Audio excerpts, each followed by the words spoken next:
Hello dear students, আসসালামু আলাইকুম। আশা করি সবাই অনেক ভালো আছেন। তো আরো একটি লাইভ ক্লাস নিয়ে আমি মোহাম্মদ রিয়াদ আপনাদের সাথে চলে আসলাম। তো আজকে আমরা ফ্লো চার্ট নিয়ে আলোচনা করব। ফ্লো চার্ট অনেকের জন্য একটু সহজ, কিন্তু অনেকের জন্যই কিন্তু আবার একটু কঠিন। বিশেষ করে যেহেতু আমাদেরকে এখানে প্যাসেজ থেকে আমাদেরকে সেন্টেন্স গুলো বা ফ্রেজ গুলো বানিয়ে লিখতে হয়, তো এই জায়গায় অনেকের একটু কনফিউশন বা একটু ভয় কাজ করে। তো এই বিষয়টি নিয়ে আজকে আমরা একটু আলোচনা করব। আমরা ফার্স্টে ফ্লো চার্ট কিভাবে করতে হয়, কিভাবে সেন্টেন্স গুলো বুঝতে হয়, হ্যাঁ, কি সিকোয়েন্স মেনটেন করে আমরা সেন্টেন্স গুলো বের করবো প্যাসেজ থেকে, এগুলো আমরা দেখব। পাশাপাশি এগুলো জানার পরে আমরা কিন্তু প্র্যাকটিক্যালি প্যাসেজ থেকে, হ্যাঁ, একদম বের করে তোমাদেরকে ফ্লো চার্ট কিভাবে বের করতে হয়, কিভাবে বুঝতে হয়, হ্যাঁ, একদম প্র্যাকটিক্যালি আমরা নোট ডাউন করে তোমাদেরকে দেখাবো। সো আজকের ক্লাসটি অনেকের জন্য কিন্তু অনেক হেল্পফুল হতে যাচ্ছে। তোমরা আশা করি দ্রুত সবাই জয়েন করে ফেলবে। আর আজকের ক্লাসটি 10টায় শুরু হওয়ার কথা থাকলেও একটু লেট হয়ে গিয়েছে। আসলে বেশ কিছু একটু টেকনিক্যাল কিছু বিষয় ছিল, আমাদের মেইনটেইন সেট আপ করতে হচ্ছিল। সো আমি একটু সময় নিব, জাস্ট 1 মিনিট একটু সময় নিব। সবাই একটু জয়েন করে ফেলো দ্রুত। আর আমার কথা শোনা যাচ্ছে কিনা আমাকে একটু তোমরা কমেন্টে একটু জানাও যে কথা শোনা যাচ্ছে কিনা। আমরা একটু স্ক্রিনে দেখতে চাই যে স্টুডেন্টের কমেন্ট। আমাদের পেজে যাও।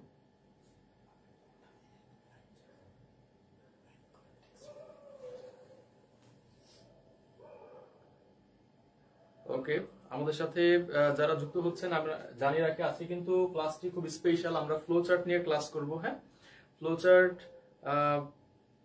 যদি কিছু টেকনিক্যাল বিষয় জানা থাকে, যাদের ইংলিশ গ্রামার একটু সমস্যা আছে, অনেকের কাছে যাদের কাছে একটু কনফিউশন বেশি মনে হয়, আমি বলে রাখি, তো কিছু টেকনিক জানলে কিন্তু এই ফ্লো চার্টে ইজিলি আপনারা ফুল মার্ক ক্যারি করতে পারবেন। কারণ এই ফ্লো চার্ট জানার জন্য আপনার পুরো গ্রামাটিক্যাল নলেজ জানার প্রয়োজন নেই। শুধুমাত্র কিছু বিষয় জানা থাকলেই কিন্তু আপনি এই ফ্লো চার্টে ভালো করতে পারবেন। এবং পরীক্ষায় যে ধরনের আসলে প্রশ্ন আসে, হ্যাঁ, ফ্লো চার্ট থেকে আপনি যেই কোনো ধরনের প্যাসেজ আসুক না কেন, আপনি অবশ্যই এই ফ্লো চার্ট করতে পারবেন। আমি একটু গ্রুপে আমাদের পেজে দেখছি, একটু ওয়েট করেন জাস্ট। ওকে, আচ্ছা, আমার কথা কি ক্লিয়ার শোনা যাচ্ছে কিনা একটু জানাবেন।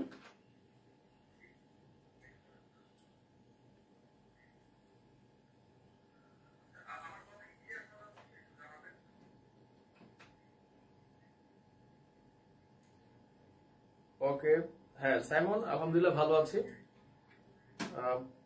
পড়াশোনা কেমন চলছে, কেমন যাচ্ছে দিনকাল? আজকে আমরা ফ্লো চার্ট নিয়ে ক্লাস করব। সো তোমার বন্ধুদেরকে একটু শেয়ার করে দাও।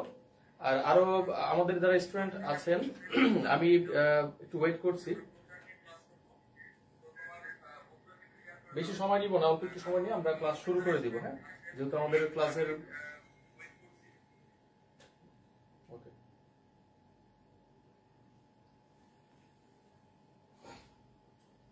আচ্ছা, আমরা একটু খেয়াল করি ফ্লো চার্ট। হ্যাঁ, দেখো ফ্লো চার্ট বলতে মূলত কি বোঝায়। ফ্লো বলতে কি বোঝায়? একটা প্রবাহ থাকবে। হ্যাঁ, যেমন আমরা যখন কোনো পানি গড়িয়ে যাওয়ার দৃশ্য চিন্তা করি, হ্যাঁ, একটা প্রবাহ থাকে, ঠিক না? শুরু থেকে শেষ পর্যন্ত বা উপর থেকে নিচ পর্যন্ত। এই ফ্লো চার্টে ঠিক এরকম একটি প্রবাহ থাকবে। তো এই প্রবাহের শুরুতে তোমাদেরকে কোশ্চেনে কিন্তু এরকম একটি বক্স দিয়ে দেওয়া থাকবে এবং বক্সে নাম্বার দিয়ে একটা কোশ্চেন লেখা থাকবে। হ্যাঁ, এটি মূলত তোমাদের জন্য হিন্ট, বা এটি দেখে তোমাদের আসলে অনেক কিছু বোঝার আছে। তো প্রথমে যে কোশ্চেনটি লেখা থাকে বা যে লাইনটি লেখা থাকে, সেখানে প্রথমে দেখতে হবে যে এই সেন্টেন্সটা বা ফ্রেজটা আসলে কিভাবে শুরু হয়েছে। হ্যাঁ, তো আমরা ফ্লো চার্ট নিয়ে কিন্তু কথা বলা শুরু করে দিয়েছি। যারা জয়েন হচ্ছেন, কোনো ক্লাসে সাউন্ডে কোনো প্রবলেম হলে জানাবেন। আচ্ছা, তো প্রথমে যেটা বলছিলাম যে একটা প্রশ্ন থাকবে, এভাবে আমাদের নাম্বার দিয়ে একটা প্রশ্ন থাকবে। তো আমাদেরকে পরবর্তীতে আরো 5টা এর ধরনের ফ্রেজ বা সেন্টেন্স লিখতে বলা হয়। হ্যাঁ, সেটা হচ্ছে প্যাসেজ থেকে একটা প্যাসেজ দিয়ে দিবে, সেখান থেকে আমরা লিখব। কিন্তু এখানে কথা আছে যে এই সেন্টেন্স গুলো কিরকম হবে। একটা জিনিস মনে রাখবেন, ফ্লো চার্ট যখন শুরু হবে এই শুরুর কথাটা আমাদেরকে খেয়াল রাখতে হবে। হ্যাঁ, যেমন ফ্লোচার্টের এই সেন্টেন্স শুরুতে কখনো কখনো আপনার জিরান থাকবে। জিরান কি? Verb plus ING. আচ্ছা, কখনো জিরান দিয়ে শুরু হবে, কখনো ইনফিনিটিভ দিয়ে শুরু হবে। ইনফিনিটিভ, ইনফিনিটিভ কি? টু প্লাস ভার্বের বেস ফর্ম। ওকে, যেমন to go, to do, to close, এরকম ইনফিনিটিভ। টু প্লাস ভার্বের বেস ফর্ম কি আমরা বলবো? ইনফিনিটিভ। আর ভার্ব প্লাস আইএনজি নাউনের মতো কাজ করলে আমরা বলি জিরান। আচ্ছা, এরপর কখনো কখনো কিন্তু আপনার এই ধরনের জিরান ইনফিনিটিভ তো থাকবে, আবার কিন্তু পার্টিসিপলও বসতে পারে। হ্যাঁ, যেমন মনে করেন solving the problems. Solving the problems, সমস্যা সমাধান করে। ধরেন কোন একটা প্যাসেজ নিয়ে কিছু একটা বলা ছিল, যেখানে কোন একটা সলিউশন দিয়েছে কোন একটা টেকনোলজির মাধ্যমে। তো বলা হলো যে টেকনোলজির দ্বারা মানুষ কিভাবে উপকৃত হচ্ছে, একটা আমাদেরকে হিন্ট দিল যে সলভিং দ্য প্রবলেমস, এটা প্রবলেম সলভ করে। তো ঠিক এখান থেকে আমরা খেয়াল করব যে এইখানে শুরু হয়েছে কি দিয়ে? সলভিং দিয়ে। যেহেতু ভার্ব প্লাস আইএনজি, তাই আমাদের খেয়াল রাখতে হবে এর পরে যে সেন্টেন্স গুলো আমরা লিখবো সেগুলো কিন্তু অবশ্যই ভার্ব প্লাস আইএনজি দিয়ে আমাদেরকে শুরু করতে হবে। অথবা এটা যদি টু সলভ দিয়ে শুরু হতো,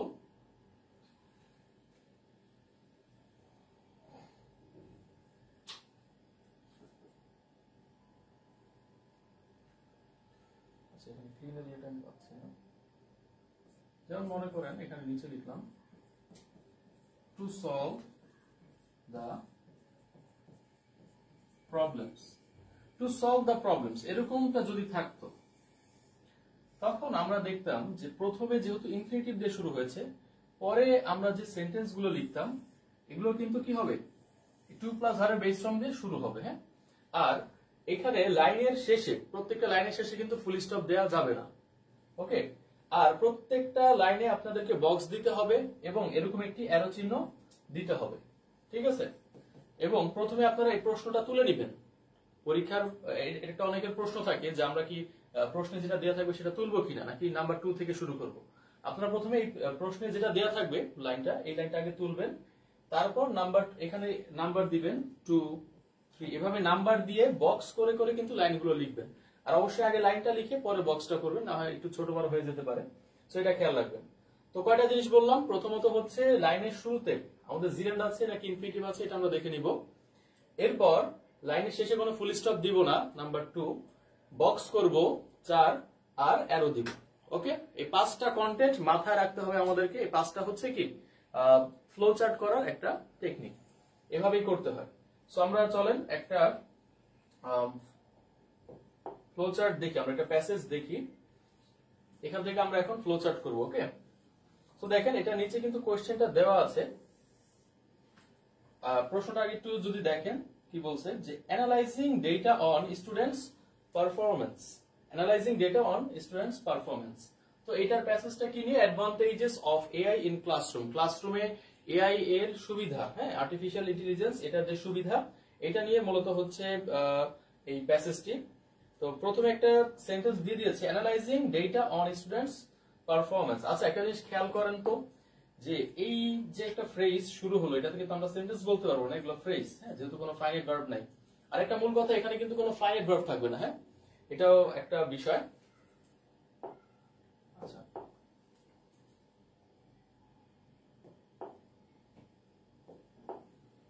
সো এই যে দেখেন, এই প্রথম ওয়ার্ডটা শুরু হয়েছে কিন্তু ভার্ব প্লাস আইএনজি দিয়ে। হ্যাঁ, ভার্ব প্লাস আইএনজি দিয়ে যেহেতু শুরু হয়েছে, তাই আমাদের পরের যে সেন্টেন্স গুলো আমরা লিখবো এখান থেকে আমরা বের করবো, এখনই দেখাবো কিভাবে আমরা এখান থেকে সেন্টেন্স মেক করছি।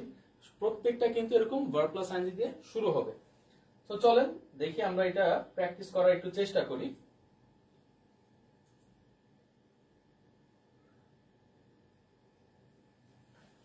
ওকে, প্রথমে আমি একটু পড়ে নিচ্ছি। One of the main advantages I see of AIA in the classroom is personalized learning. তো এআই এর অন্যতম একটি প্রধান সুবিধা আমি যেটি দেখছি শ্রেণীর কক্ষে সেটি হচ্ছে কি যে ব্যক্তিগত শিক্ষা, personalised learning. AI powered educational tools can analyze data on students' performance and provide tailored support to improve their grades. তো AI আসলে কি করে, অনেক ডেটা অ্যানালাইজ করতে পারে এবং প্রত্যেক স্টুডেন্টকে কি করতে সাপোর্ট দিতে পারে, তাদের যে ইমপ্রুভ গ্রেড আছে, হ্যাঁ গ্রেড, তাদের গ্রেড করা, তাদের হচ্ছে অনেক ধরনের কাজই করা যায়, তাদের প্রেজেন্টেশন, তাদের হচ্ছে শ্রেণীকক্ষে আগমন, তাদের হচ্ছে রেগুলার অ্যাটেন্ডেন্স, তাদের মার্ক, তাদের ডে বাই ডে যে ইমপ্রুভমেন্ট হচ্ছে, ইমপ্রুভমেন্ট বিষয়ে তথ্য প্রদান করা, এভরিথিং কিন্তু এআই দ্বারা কন্ট্রোল হতে পারে, নিয়ন্ত্রিত হতে পারে। সো পরে বলা হচ্ছে কি AI can also provide instant feedback. AI কি করতে পারে, ইনস্ট্যান্ট ফিডব্যাক দিতে পারে। তো দেখেন এগুলো কিন্তু হচ্ছে এআই এর কি সার্ভিস, হ্যাঁ এরকম একটা সার্ভিসের কথা কিন্তু এখানে বলা হচ্ছে যে analysing data on student performance, স্টুডেন্টদের পারফরম্যান্সের উপর ডেটা অ্যানালাইজ করতে পারে। ওকে, তো আমরা এখানে কিন্তু এরকম একটা সেন্স দেখতে পারলাম। For example, AI powered educational tools can provide students with immediate feedback, immediate একটা ফিডব্যাক, তৎক্ষণাৎ ফিডব্যাক দিতে পারে এআই পাওয়ার্ড এডুকেশনাল যে টুলস গুলো আছে অন দেয়ার ওয়ার্ক, তাদের কাজে। allowing them to identify and correct mistakes quickly, তাদেরকে কি অ্যালাউ করে যে তাদের ভুলগুলো দ্রুত শুধরে, মিস্টেকগুলো দ্রুত কারেক্ট করে এবং আইডেন্টিফাই করার সুযোগ কিন্তু এআই প্রদান করে। Another advantage of AI is its ability to automate repetitive tasks. বলা হচ্ছে কি যে আরো একটি এই অ্যাডভান্সের এআই এর সুবিধা হচ্ছে, অ্যাডভান্টেজ হচ্ছে, তো এইটার যে ability to automate repetitive task, অর্থাৎ বারংবার যে কাজগুলো করা হয়, হ্যাঁ এগুলো কিন্তু এআই খুব ভালোভাবে করতে পারে, হ্যাঁ কারণ এআই আসলে মানুষ ক্লান্ত হয়ে যায়, এআই তো কখনো ক্লান্ত হয় না, ঠিক আছে। তো এই ধরনের কাজগুলো, ধৈর্যশীল কাজগুলো, বারংবার কৃত কাজগুলো এআই কে দিয়ে খুব ভালোভাবে করানো যায়। It can grade assignments and quizzes which can free up teachers time, যেটা শিক্ষকদের সময়কে অনেক বাঁচিয়ে দিতে পারে for other tasks such as lesson planning, providing more one-on-one attention to students, যেমনটা হচ্ছে কি লেসন প্ল্যানিং করা, হ্যাঁ আরো বেশি প্রত্যেক স্টুডেন্টকে ওয়ান বাই ওয়ান কে যাতে তারা টিচার অ্যাটেনশন দিতে পারে, এই জন্য এই আসলে অনেকভাবে হেল্প করতেছে ক্লাসরুমে বোথ স্টুডেন্টস এবং টিচার উভয়কে। ওকে, আমরা তো এটা দেখলাম, এখন চলেন যে আমরা একটু এটা সলভ করার চেষ্টা করি, আসলে ফ্লো চার্টের অন্য পয়েন্টগুলো একটু বের করার চেষ্টা করব। ওকে, আচ্ছা এটার অ্যান্সারও দেওয়া আছে, আগে আমরা একটু নিজেরা ট্রাই করব, হ্যাঁ দেখি তারপর অ্যান্সারের সাথে কতগুলো আমাদের ম্যাচ হয়। যেহেতু এটা এই এআই এর সাপোর্ট গুলো, সার্ভিস গুলো নিয়ে কথা বলছে, তো আমরা দেখি এটার সার্ভিস গুলো বের করার চেষ্টা করি। One of the main advantage I see AI in the classroom is analysis data. AI powered educational tools can analyze data as এই দেখেন, এই যে analyze data on student performance, এটা কিন্তু প্রথমে আছে, হ্যাঁ অ্যানালাইজিং দিয়ে এটা কিন্তু আছে, অর্থাৎ এরপর থেকে আমরা শুরু করব, হ্যাঁ আচ্ছা। and provide tailored support to improve their grades, এই যে আমরা পেয়ে গেলাম, প্রোভাইড করে, কি প্রোভাইড করে, tailored support to improve their grades। ওকে, ঠিক আছে, তাহলে এটা আমরা যদি প্রোভাইড আছে, এটাকে যদি প্রোভাইডিং করে দিই,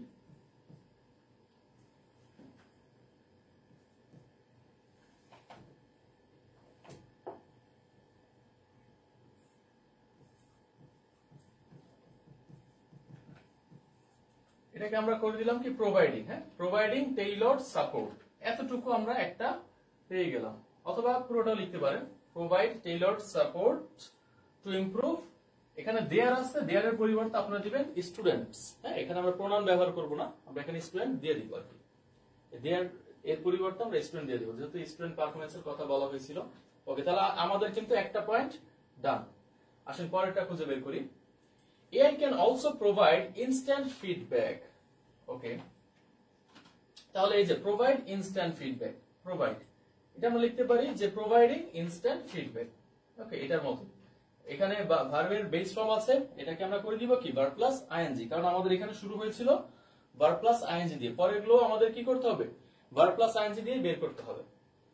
ওকে, এরপর for example AI powered educational tools can provide students with immediate feedback. আচ্ছা,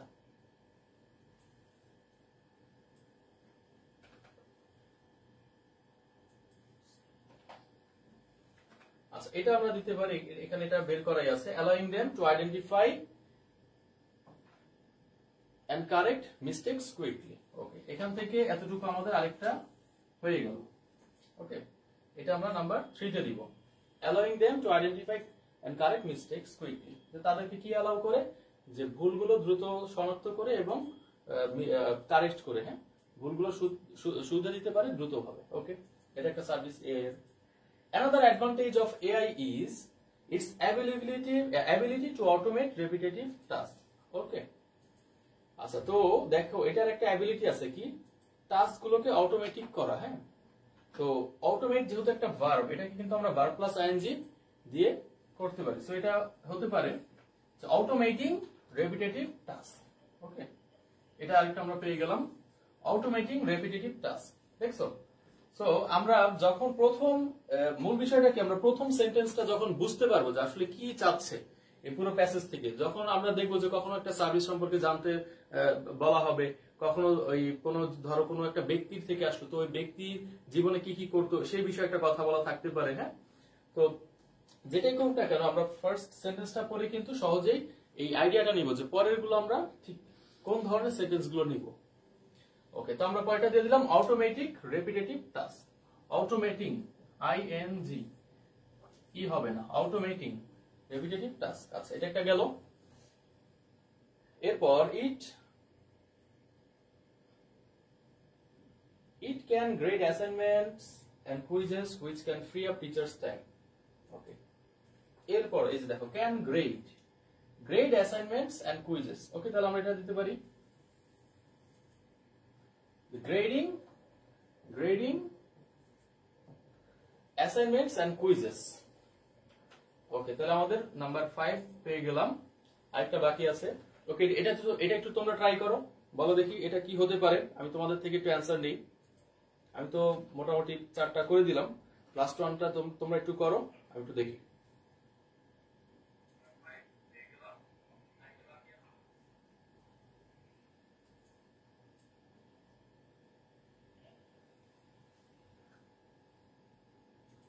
আচ্ছা, আর এতক্ষণ যেগুলো বুঝলাম এতে কারো কোনো প্রবলেম থাকলেও তোমরা জানাও যে প্রবলেম আছে কিনা কোনো।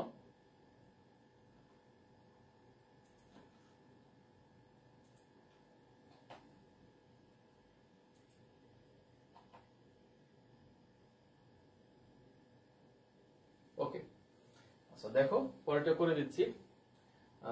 which can free up teachers time for other tasks such as lesson planning. আচ্ছা, লেসন প্ল্যানিং আছে, তো এটাকে আমরা করে দিতে পারি কি, planning lesson. Okay, planning lesson for teachers, planning lesson for teachers. Okay, এটা আমরা করে দিব। লেসন প্ল্যানিং আছে, তো আমরা তো প্রথমে লেসন রাখতে পারবো না, আমাদের ভার্ব প্লাস আইএনজি দিয়ে শুরু করতে হবে। এটা আমরা করে দিব কি, প্ল্যানিং লেসনস ফর টিচার্স। ওকে, আশা করি এই পুরোটা বুঝতে পেরেছো।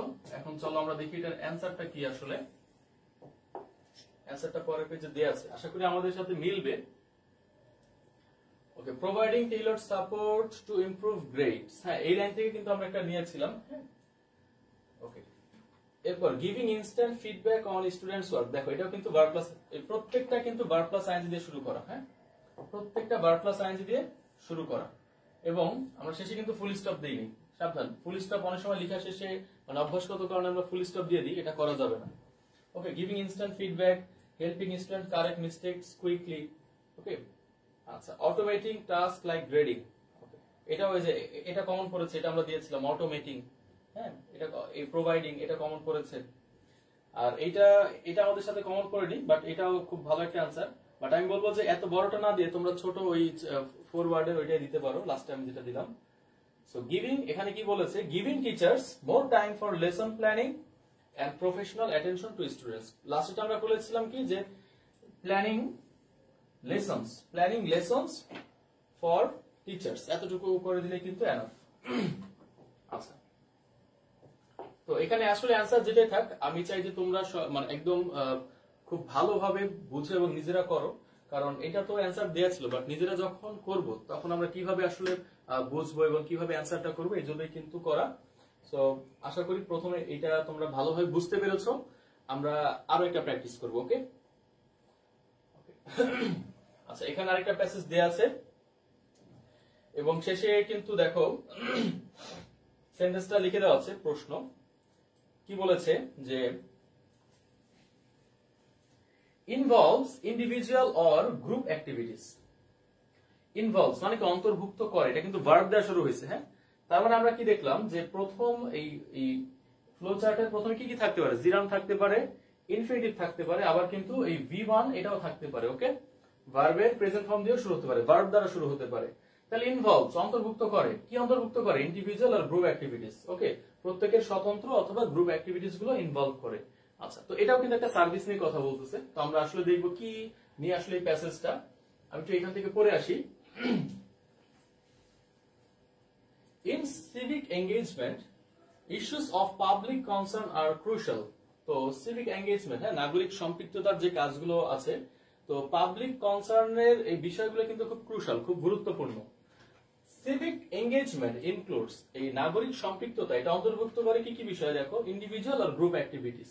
ওকে, দেখো এই যে প্রথম যেটা সেটা কিন্তু আমরা পেয়ে গেলাম। হ্যাঁ, প্রথমে এখান থেকে তারা এটা করেছে ইনক্লুডস, এখানে ছিল ইনক্লুডস কিন্তু তারা দিয়েছে ইনভলভস, একই কথা। হ্যাঁ, ইনক্লুড মানে অন্তর্ভুক্ত করা, ইনভলভ মানেও সে জড়ানো বা অন্তর্ভুক্ত করা। ইনক্লুডস ইন্ডিভিজুয়াল আর গ্রুপ অ্যাক্টিভিটিস। ওকে, এটা ছিল প্রথম। তাহলে এরপর থেকে আমরা কি করব, বের করব। ওকে, সো সিভিক এঙ্গেজমেন্ট বলতে কি বোঝায় এটা একটু আগে বলে নিই। যেমন যে কোনো ধরনের কর্মকাণ্ড যেটা আসলে সবাই মিলে করা হয় বা তুমি তোমার সমাজের জন্য করতেছো, যেটা মানুষকে আসলে কোন প্রকার সাপোর্ট দিবে, সিভিক এঙ্গেজমেন্ট। যেমন আমরা এই যে জুলাই অভ্যুত্থানে কিন্তু দেখলাম যে আসলে ছাত্র জনতা সবাই একত্রিত হয়ে বিভিন্ন প্রকার, প্রথমে তো আমরা স্বৈর শাসকের বিরুদ্ধে যুদ্ধ করেছি, এরপরে কিন্তু এই দেশকে আরো উন্নয়ন করার জন্য, দেশের বিভিন্ন জায়গা থেকে দুর্নীতি দূর করার জন্য, জড়তা দূর করার জন্য এই ছাত্ররা কিন্তু একত্রিত হয়ে অনেক উন্নয়নমূলক কাজ করেছে। হ্যাঁ, বিশেষ করে আমাদের এই ট্রাফিক ব্যবস্থায়, হ্যাঁ, এই স্টুডেন্টরা কিন্তু অনেক হেল্প করেছে সেই সময়টাতে, যখন পুরো আইন ব্যবস্থা ভঙ্গুর ছিল।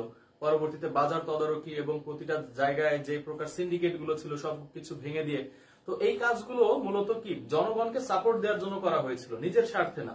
তো কেউ যদি নিজে একা কোন একটা কাজ করলো যেটা সকলের জন্য উপকৃত হবে, অথবা গ্রুপ ওয়াইজ কোন একটা কাজ করলো যা পুরো সমাজকে তথা পুরো জাতির জন্য উপকার হবে, তো এই ধরনের কাজগুলোকে আমরা বলি মূলত সিভিক এঙ্গেজমেন্ট।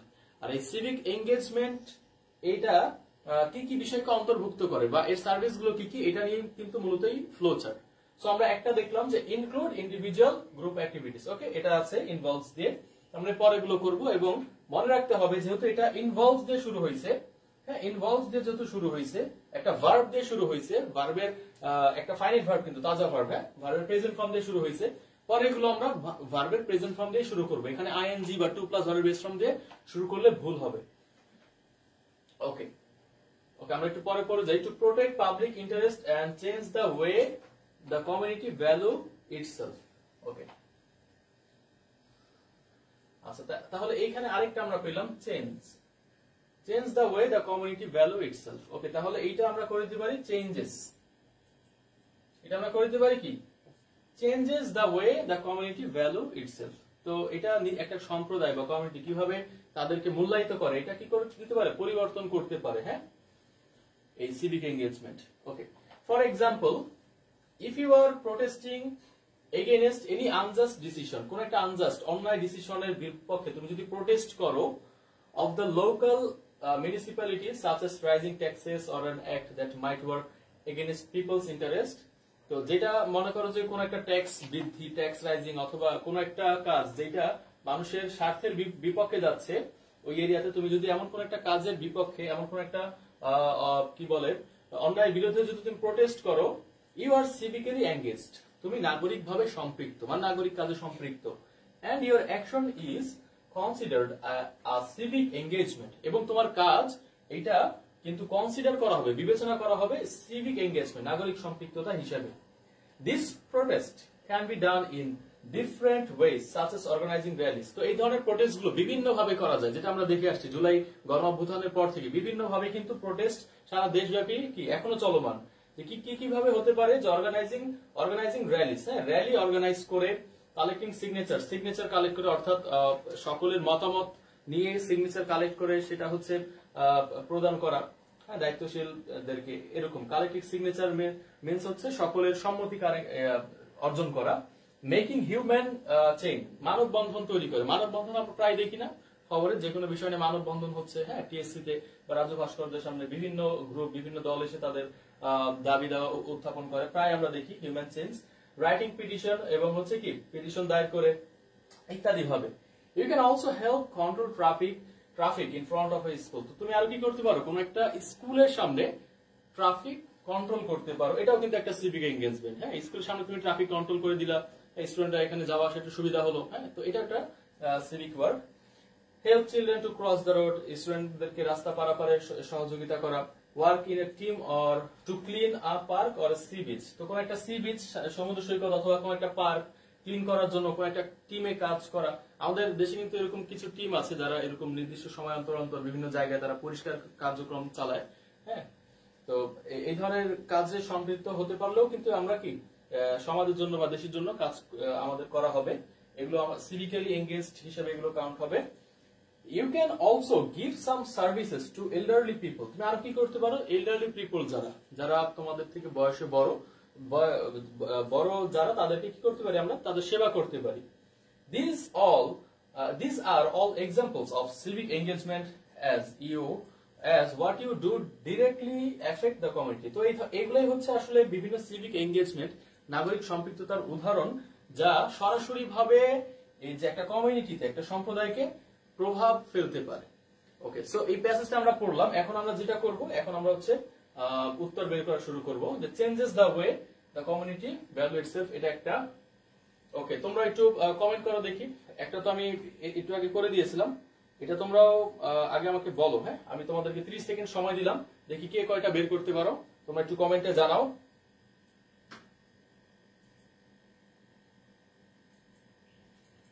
আচ্ছা, আমাদের সাথে যুক্ত আছে এসএইচ সাইমন।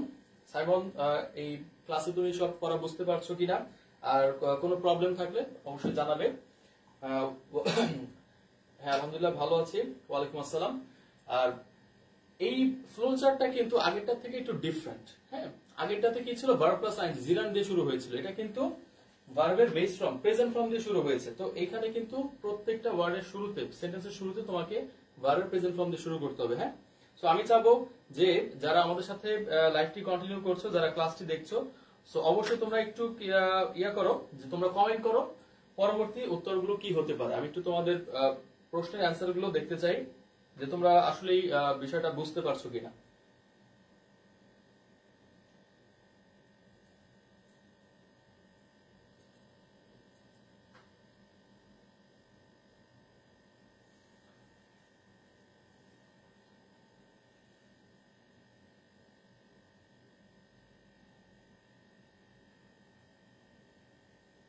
আচ্ছা, এরপর দেখো আরেকটা আমরা পেয়েছি, সিভিক এঙ্গেজমেন্ট। এটা কি করে, প্রোটেস্ট করে এগেইনস্ট এনি আনজাস্ট ডিসিশন। এটা একটা হতে পারে। তো এটা প্রোটেস্টিং আছে, আমরা কি দিব, protests. Okay, civic engagement protests against any unjust decision. Okay, done. এটা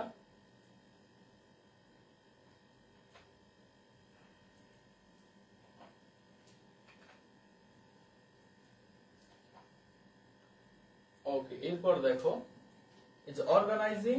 আচ্ছা, তাহলে আমাদের পরেরটা হয়ে গেছে, organizing rallies and collecting signatures. এই দুইটা আমরা কিন্তু একসাথে বলতে পারি, যে organizes rallies and collects signature. Okay, এটা আমাদের একটা হতে পারে। তাহলে নাম্বার 4 এটা আমরা দিয়ে দিলাম।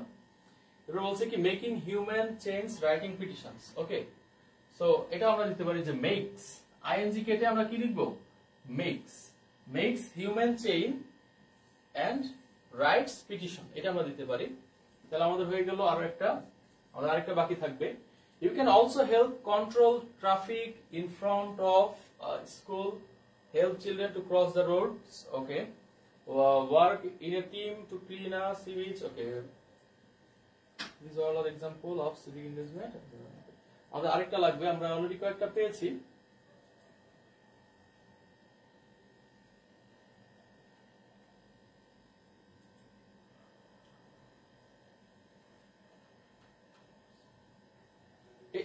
আরেকটা এটা দিয়ে দাও, যে works in a team to clean a park or sea beach. Work আছে, এটা আমরা দিয়ে দিব কি ওয়ার্কস। ওকে, তাহলে আমাদের এই 6টা প্রশ্নের উত্তর হয়ে গেল। ওকে, আচ্ছা আসো এখন আমরা দেখি এটার অ্যান্সার করা আছে আসলে। তো অ্যান্সারটা কি আমরা দেখি। আমরা তো অ্যান্সার এখনো দেখি নাই, অ্যান্সার পরে আছে। আমরা নিজেদের মতো করে আগে প্র্যাকটিক্যালি দেখলাম আমরা কিভাবে একটা ফ্লো চার্ট থেকে এই 5টা উত্তর বের করতে পারি। আমরা এখন পরের পেজে যাব। সো দেখো, প্রোটেস্টস পাবলিক ইন্টারেস্ট। ওকে, এটা কিন্তু আমাদের কমন পড়েছে, এটা আমরা পেরেছিলাম। ঠিক এটাই আমরা বের করেছিলাম, প্রোটেস্টস পাবলিক ইন্টারেস্ট। ওকে, আরেকটা জিনিস মনে রাখবে, এখানে অ্যারো চিহ্ন কিন্তু অবশ্যই দিতে হবে, অবশ্যই দিতে হবে, না হয় কিন্তু টিচার মার্ক তো দিবেই না। আর আরেকটা জিনিস খেয়াল রাখতে হবে, কোনো ফুল স্টপ দেওয়া যাবে না। হ্যাঁ, লাইনের শেষে আমরা এই ভুলটা করি, একটু আগে আমি বলেছিলাম, আবারও বলছি বারবার, কারণ ফ্লো চার্টের ক্ষেত্রে এই বিষয়গুলো খুবই খুবই ইম্পর্টেন্ট। আর আরেকটা প্রশ্ন অনেকের থাকে যে স্যার আমার তো এখানে আমরা অ্যান্সার দেখানোর সময় পাশাপাশি দেয় অ্যান্সার গুলো, তো সেই ক্ষেত্রে আমরা কি করব? তুমি এভাবে চাইলেও করতে পারো, অথবা যদি পাশাপাশি লিখতে চাও কোনো সমস্যা নাই, পাশাপাশি বক্স করে করে লিখবা, তবে কোনটার পর কোনটা এটা অ্যারো চিহ্ন দিয়ে দেখাই দিতে হবে। হ্যাঁ, যদি বক্স গুলো এরকম থাকে, মানে পাশাপাশি থাকে, হ্যাঁ কোনো সমস্যা নাই, সেক্ষেত্রে তুমি এভাবে অ্যারো চিহ্ন দিয়ে দেখিয়ে দিবা যে কোনটার পর কোনটা। আবার অনেক সময় এরকম হয় যে বক্স গুলো একটু বড় থাকার কারণে, যেহেতু লাইন বড়, একটা বক্স একটু বড় করে লিখতে হয়, তো পেজ শেষ হয়ে যায়। যদি মনে করো যে পেজ শেষ হয়ে গেছে, তখন কি করবা? মনে করো এখানে তোমার পেজ শেষ, তুমি এই পর্যন্ত একটা বক্স আর্ট করে ফেলছো, 3টা বা 4টা, আরো একটা বা 2টা বাকি আছে, তখন তুমি কি করবা? নিচের দিকে অ্যারো দিয়ে এখানে আরো একটা বক্স দিয়ে তুমি করে দিবে। আর অবশ্যই কিন্তু নাম্বার দিতে হবে। হ্যাঁ, নাম্বার দিতে হবে, নাম্বার না দিলেও কাটা। সো বক্স দিতে হবে, অ্যারো দিতে হবে, ফুল স্টপ দেওয়া যাবে না।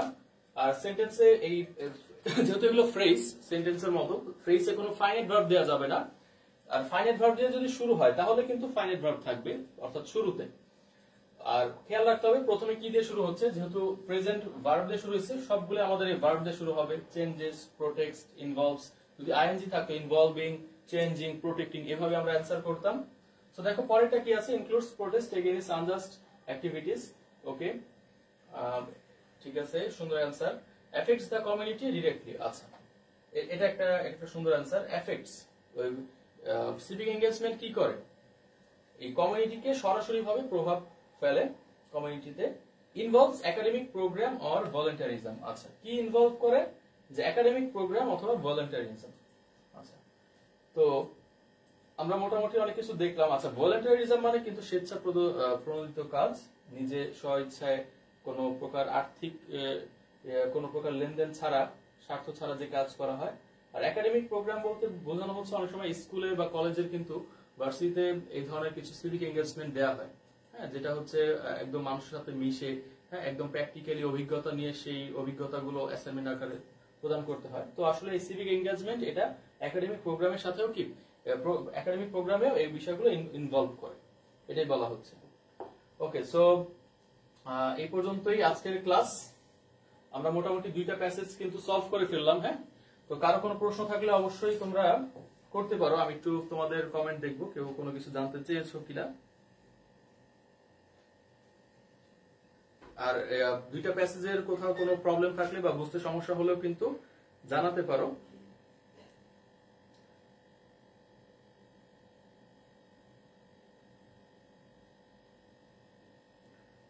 আচ্ছা, এমডি আনিস আমাদের সাথে ছিল ক্লাসে। ওকে, থ্যাংক ইউ।